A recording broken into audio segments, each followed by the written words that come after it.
So when you think of South Florida, you may think of endless swamps full of mosquitoes, venomous snakes, lizards, alligators, and giant biting flies that are big enough to carry away a small child. Yep. South Florida is definitely my kind of place. This is the part of the state where Florida is at its most raw. It's relatively tourist-free, and frankly, it's a part of the state that Floridians don't usually travel to. And that's exactly why I love it here. Here, traditional Floridian food like Cuban food and biscuits and gravy are replaced by foods that even the most adventurous tourist would curl an upper lip at seeing on a menu. And in this video, I'm going to tour all over southern Florida to places that are pretty much unknown to the average tourist, and even some of the locals might not know these places exist, all to sample some of South Florida's most unique and perhaps a bit questionable swamp food. I'm Dave Kaufman. I travel to distant exotic places and places a little closer to home to indulge in the culture and cuisine from the familiar to the extreme. There's always an open seat at my table for you, and sure, I'll pick up the tab. This is Dave Kaufman Eats the World.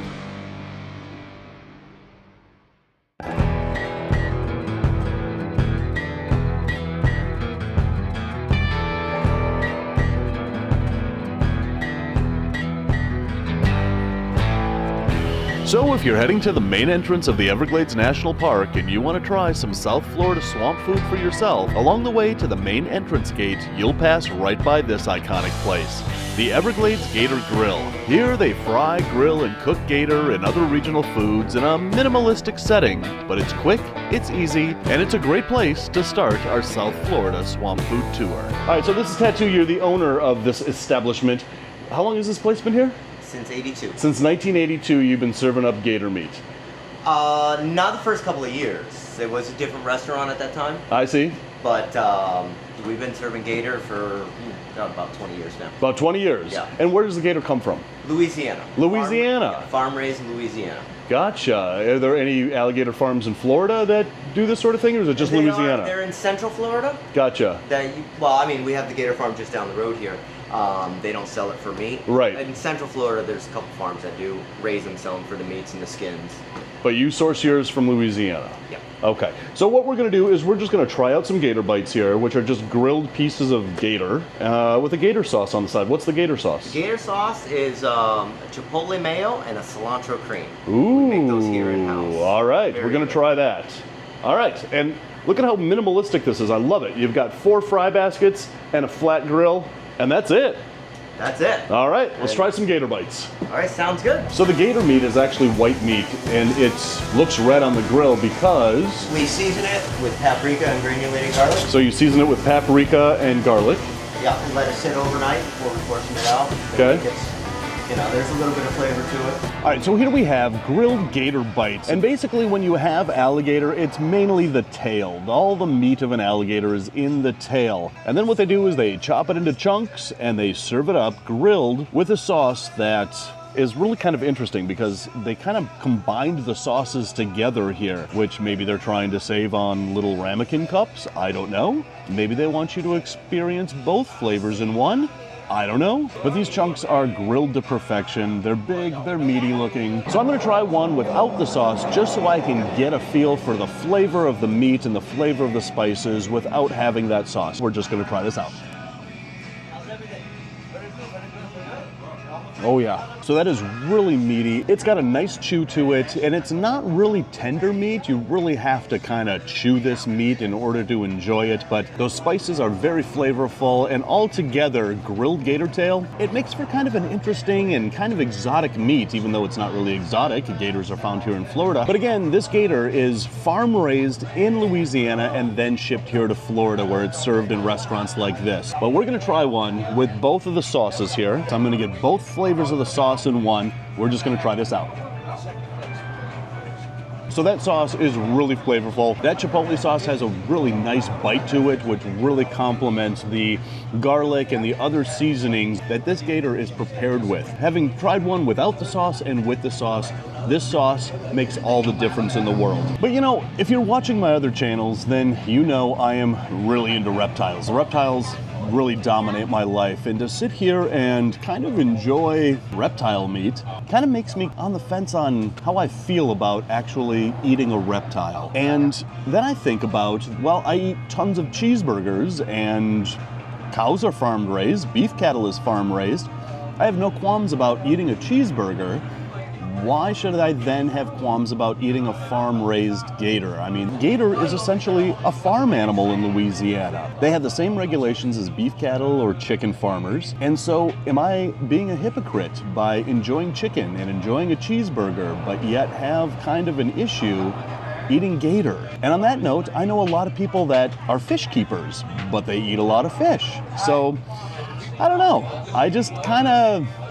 when I think about that I'm actually eating something that I actually did once have as a pet. I had a pet gator. I'm not really sure how I'm feeling about this, and I feel just kind of a tinge guilty that I actually enjoy this and that this is delicious. So comment below and let me know what your thoughts are. Should we feel like maybe a little guilty that we're eating a certain kind of farm animal as opposed to not feeling guilty about eating other kinds of farm animals just because we may have a like and an affinity towards this particular animal?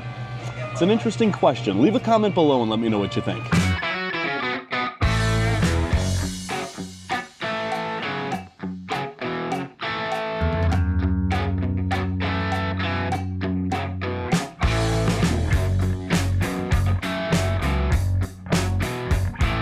So swamp food isn't just about, well, swamp meat. There are fruits and vegetables, tropical fruits and vegetables that are grown locally here in South Florida. And to try the best tropical fruits that you can find down here in South Florida, you've got to go to this place. This is Robert Is Here, a fruit stand that has been here for, I think, like over 60 years. We're going to find out. We're going in to Robert Is Here.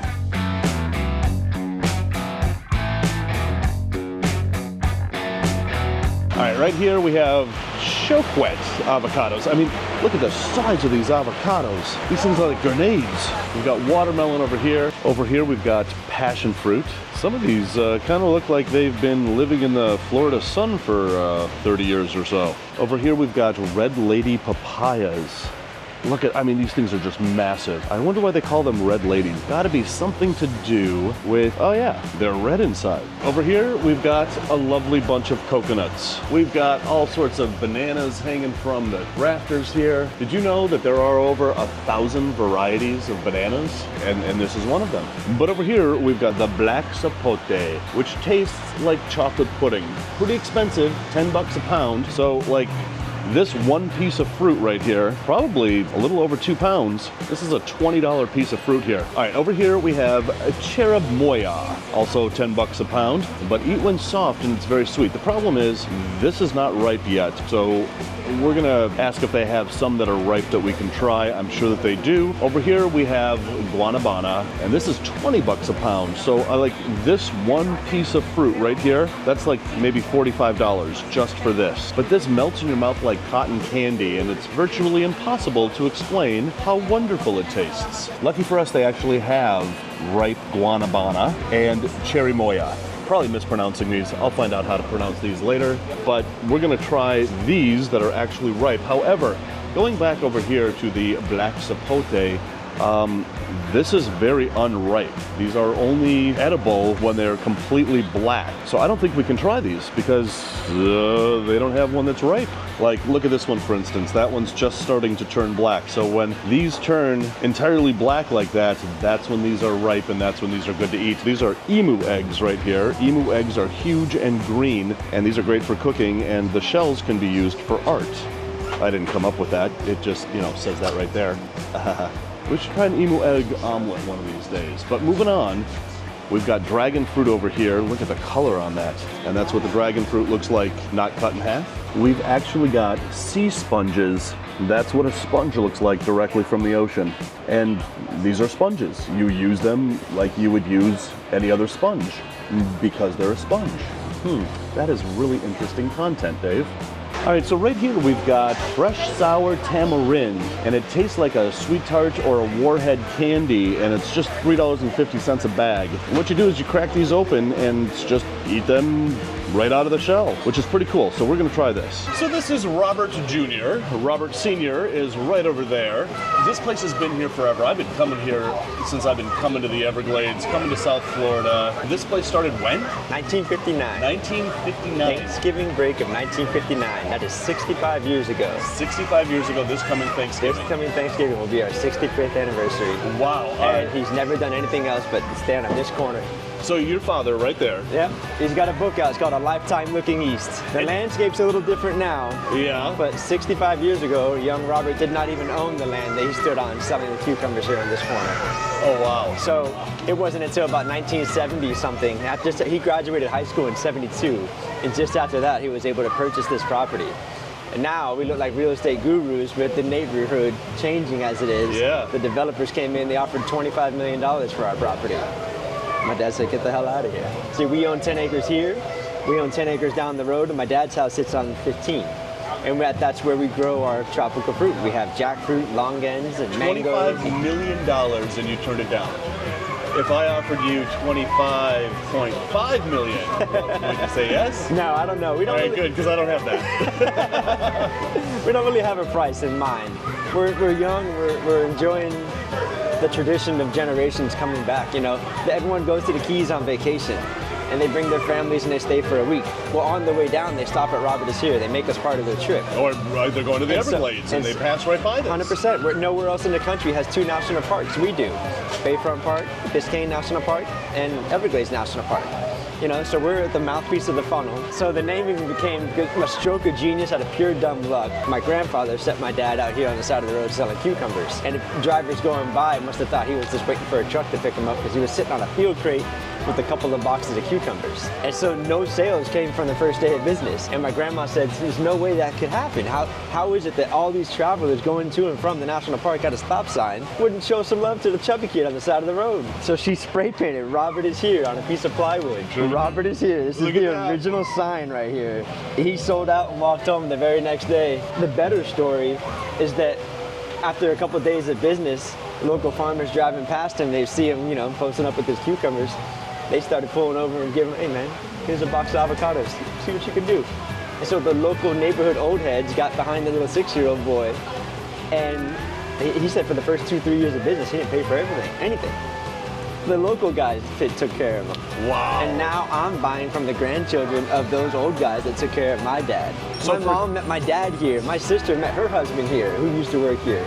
There's so many more, it's so much more than just money here. There's a community going on here, you know?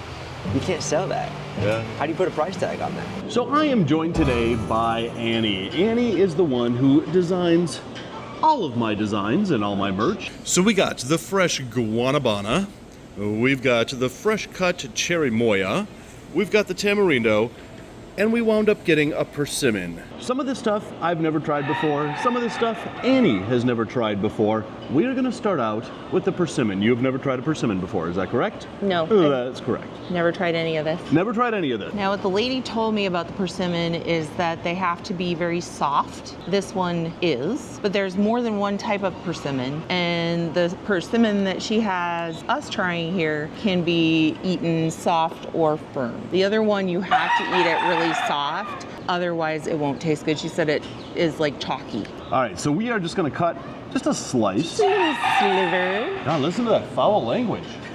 Oh, well, dude is sitting right here. Trying to work here, buddy. Can you, yeah, go that way. There you go. So, a lot of people will eat the skin of a persimmon. A lot of people won't. There's no right way to eat a persimmon. We're just going to try this out. Here we go. You ready? Ready.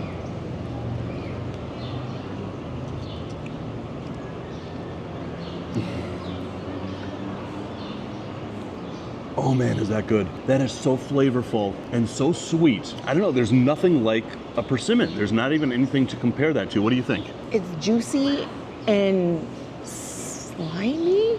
It's got like a really subtle, fruity sweetness. It's not like overwhelmingly sweet, but I'm a fan. Yeah. So tamarind are little seeds that come in these, well, pods. And what you do is you just crack these open. You take out the fruity, you take off of these veins off of here. You kind of have to do a little prep work with these before you can enjoy them. You don't want to eat these little roots in here. And already you can just feel that that's really sticky. Yeah, it's like soft and sticky. It's like soft and sticky. But not too soft. Not too soft and sticky. All right, so we're just gonna try these out.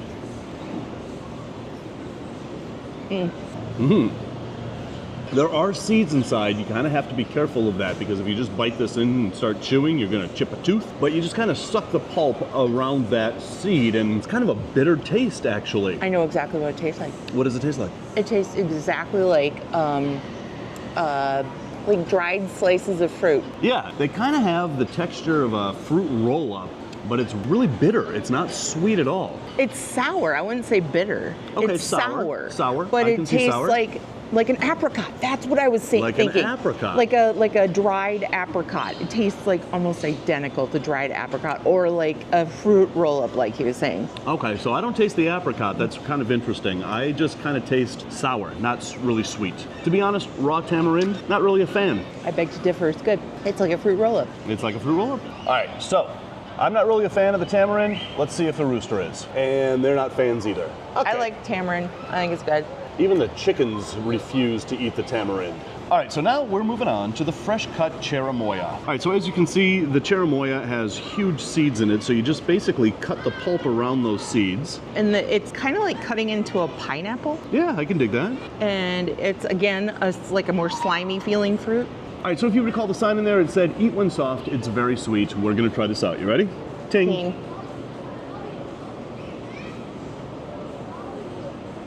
Ting. There's the sweetness. It kind of hits you a little bit afterwards. But yeah, the texture is very similar to a pineapple. But yeah, at first, that taste just doesn't kind of come out. But after you chew a little bit, then that sweetness comes out. This is actually very delicious. That is Holy very crap. good.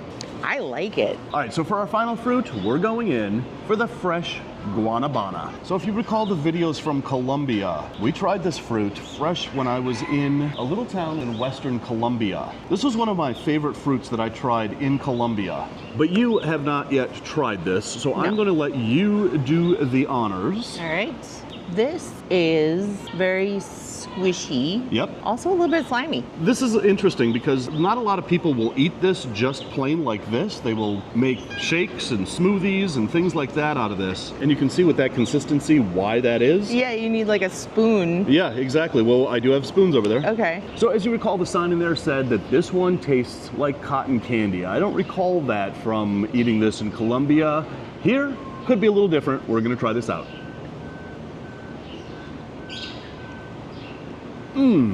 Oh, that is good, but that is so sweet.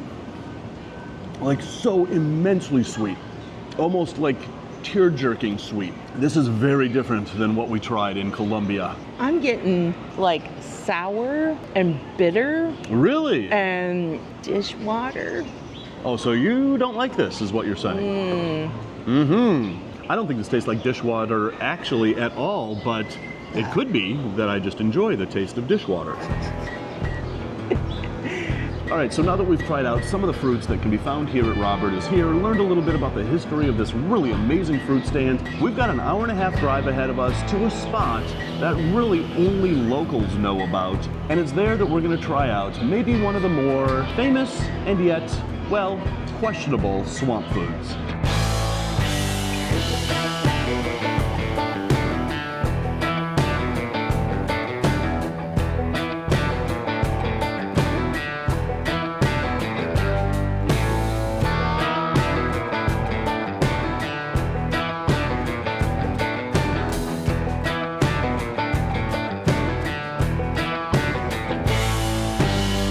So in Big Cypress, right along the Tamiami Trail, you're gonna find this place. It's a small, unassuming, but really awesome little restaurant right along the road.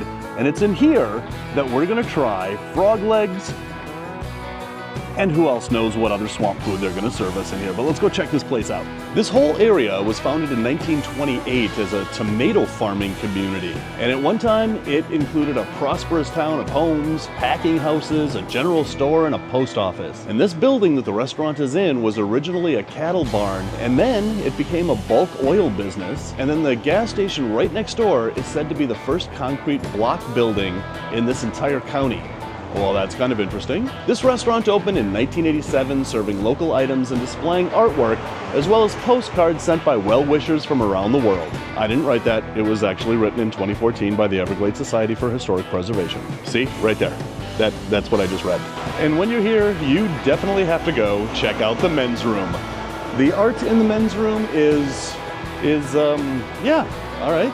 This may be my favorite men's room I've ever been in so far. So right here we have a sampling of the swamp food that you're gonna find here at Joni's. They have a swamp platter here that comes with like 4 or 5 frog legs, gator bites, catfish, coleslaw, french fries, the whole works.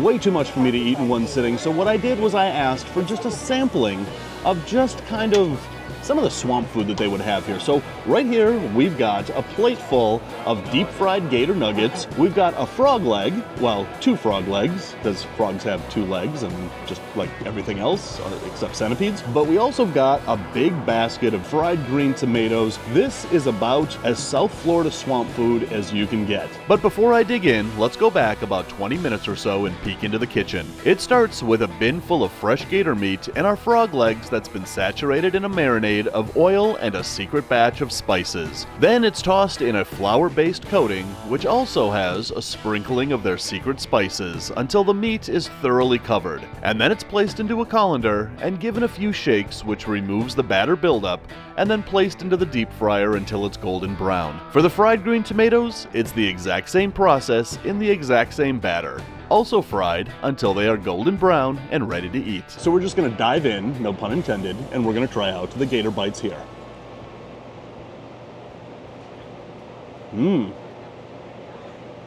So the batter is pretty basic. It's a flour batter with just maybe a little hint of spice to it, but the gator bites inside, they're nice, they're chewy, they're meaty, and sometimes when you eat alligator, there's kind of sometimes a fishy aftertaste. This doesn't have that fishy aftertaste. Now, this also comes with a couple of sauces. Not at all sure what the sauces are, so we are going to just try these out and see if we can figure out what these sauces are. At this point, it's mystery sauce. We're gonna try this out. Okay, yeah, kind of like a dilly ranch. All right, next up, we're gonna try out the fried green tomatoes. Here we go. They have a very interesting texture. They're really firm, really flavorful, really chewy. They almost kind of have a taste similar to okra. Next up, we're moving on to the frog legs. You can tell these are big and meaty. We're just gonna kind of take these apart. Look at how nice and meaty that is. So when I was in Paris, we went to a restaurant where they served frog legs, and they obviously were not deep fried like this. So this is the first time that I've ever had deep fried frog legs here in the South. We're just gonna try this out.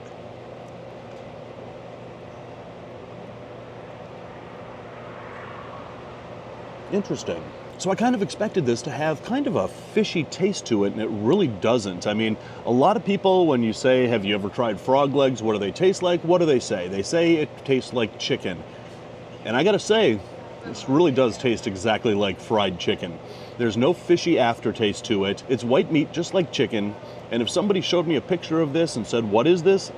I would respond with, this is chicken. But it does have a really firm texture to it. And to be honest, this is pretty delicious. So obviously when you travel to different parts of the country, you're going to experience different kinds of local cuisine. And here in South Florida, this swamp food is actually really tasty. But again, be sure to comment below and let me know your thoughts on what we discussed earlier. So guys, if you're hungry for more, check out that video right there. If you're starving for more, check out that playlist right there. Don't forget to hit like and subscribe. Somebody over there told me that there was a swamp ape that was seen in the swamp right behind me here. I think I'm gonna finish this off and go find him. Don't let anybody lie to you. Swamp apes are real.